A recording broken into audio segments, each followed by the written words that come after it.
Je pourrais vous poser une question, s'il vous plaît? Excusez-moi, madame. Madame le juge, hier, j'ai vu que la question qui était relative à la fin du contrat entre le client de Bégesco, M. Bédard et M. Bédard, vous ne vouliez pas qu'on aille sur cet aspect-là.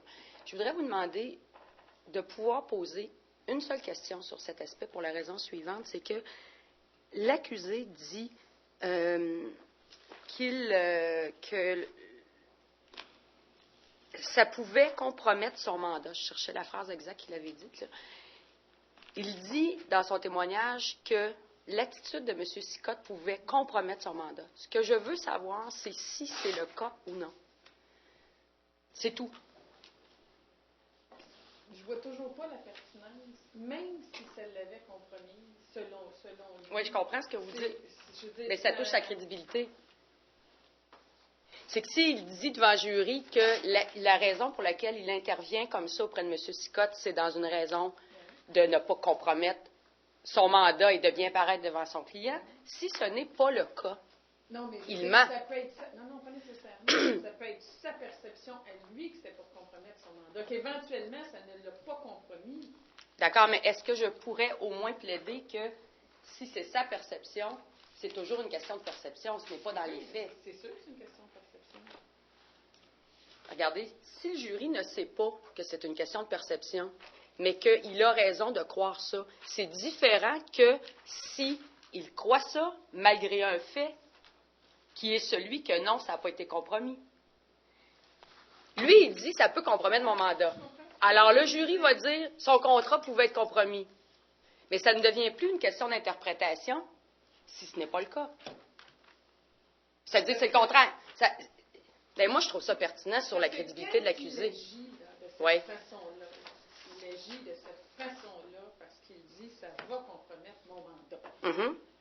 Que ça l'ait compromis ou pas, par rapport au moment où il agit, qu'éventuellement, ça ne l'ait pas compromis. Non, le 10 juillet. Ça ne change rien au niveau là, de ce qu'il fait à ce moment-là. Non, parce que le 10 juillet, il y a en dépôt en preuve un écrit de M. Sicotte qui vérifie, lui, si le contrat est compromis. Et ce n'était pas le cas. Alors, à partir du moment où monsieur dit ça, moi, je peux le contre-interroger sur son rapport qu'il avait. Moi, ce que j'ai compris, je vais regarder, là, mais c'est que M. Sicotte avait vérifié si le travail avait été fait ou si le chantier avait commencé. Oui. Parce que quand M. Bédard parle de contrat, il parle de quelque chose de beaucoup plus grand. Là. Il ne parle pas seulement de ça. Vous, ce que vous voulez savoir, c'est à quel moment cette structure-là a été bâtie. Est-ce que c'est ça? Moi, je veux savoir. Quand vous parlez de contrat, là, vous voulez dire le contrat at large entre M. Bédard et Franzi? Moi, ce que je veux savoir, c'est s'il est exact que M. Bédard avait conclu ce contrat-là, qu'il n'y a pas eu de problème et qu'il a été payé pour. Qu'il n'y en avait pas de problème. Je m'interroge toujours sur la pertinence. Bien, il vient de dire que son problème à lui, pourquoi il insistait autant, c'était parce qu'il ne voulait pas compromettre son mandat. Vous aviez un témoin hier qui aurait pu répondre à ça. En fait, il ne voulait pas compromettre c'est sa relation avec son client, qui pouvait lui apporter de nombreux autres contrats. Madame la juge? Oui, M. Bédard. Est-ce que je peux intervenir? Parce que oui, M. Bédard, intervenir. Vous aviez un témoin hier? Supposément. Non, mais parlez à moi. Parlez à moi, pas avec le Duc. C'est à moi que vous parlez, c'est pas avec le Duc.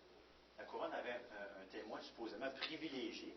Le syndic Lausier, supposé avoir fait enquête, finalement, d'avoir compris tout ça. C'est pour ça qu'elle a pas posé la question au syndic Lausier. Alors, c'était pas le témoin pour répondre à ça, bonjour. M. Bédard. S'il y a quelqu'un qui peut répondre à ça, ce serait vous. Ben oui, c'est ça. Mais spécifiez-moi ce que vous voulez dire par le contrat, Maître Duc. Vous voulez savoir la construction de la Duc Oui. de façon spécifique, Oui. là. Parce que M. Bédard a parlé beaucoup de sa relation avec son client qui ne voulait pas, que c'était pour préjudicier, etc., etc., etc. Vous, ce que vous voulez savoir, c'est est-ce qu'il est à la connaissance de M. Bédard à quelle date ça a été fait? Oui, et aussi le fait que, dès le départ, dans sa relation avec M. Sicotte, il allègue que le chantier était en retard. Mais ça, est-ce que c'est déposant pour ça? Vous pouvez le poser. Vous pouvez poser la question à M. ça. Bédard, certainement. Quel départ? M. Bédard, vous pouvez poser. C'est ça. Le deuxième départ? Alors, si le... Oui, mais regardez bien, là.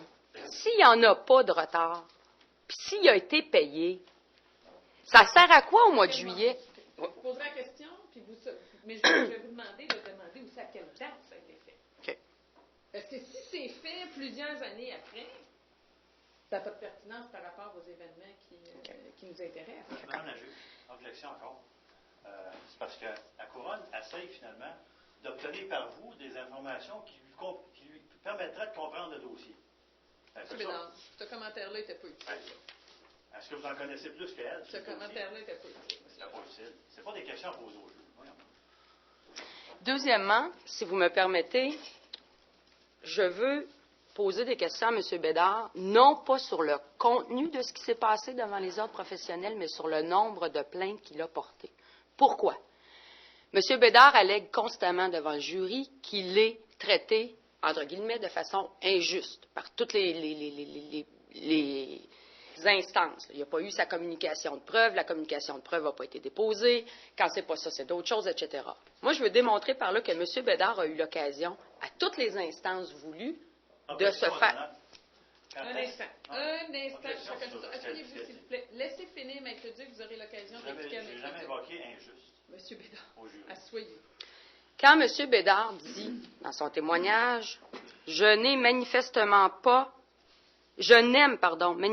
pas ça porter des plaintes. Ce que je vous demande, c'est la permission de lui demander combien de plaintes il a portées. C'est tout.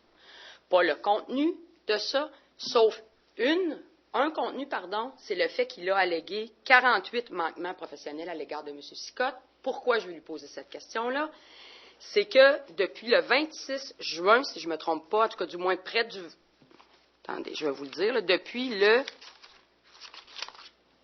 25 juin, il allègue des manquements professionnels. Objection, M. Bédard, laissez finir, Maître Leduc. Non, c'est pas vous qui décidez si vous parlez ou pas, c'est moi. Rassoyez-vous. On n'a pas permis de parler de Monsieur Bédard, asseyez-vous, ce n'est pas votre tour. Jamais mentionné ça. Monsieur Bédard, je vais élever le ton aujourd'hui. Ça suffit. Écoutez, vous cessez d'interrompre tout le monde dans cette salle de cours. Monsieur Bédard, taisez-vous. Plaidoyons. Monsieur Bédard, taisez-vous. C'est quoi, là? Monsieur Bédard. C'est quelle étape, Maître? Est-ce qu'on pourrait sortir, Monsieur Bédard, s'il vous plaît? On prendra quand M. Bédard sera prêt à écouter les gens. Sortez, M. Bédard. Sortez. C'est l'heure des plaidoyers, mais plaidoyons. Non, vous sortez tout de suite, M. Bédard.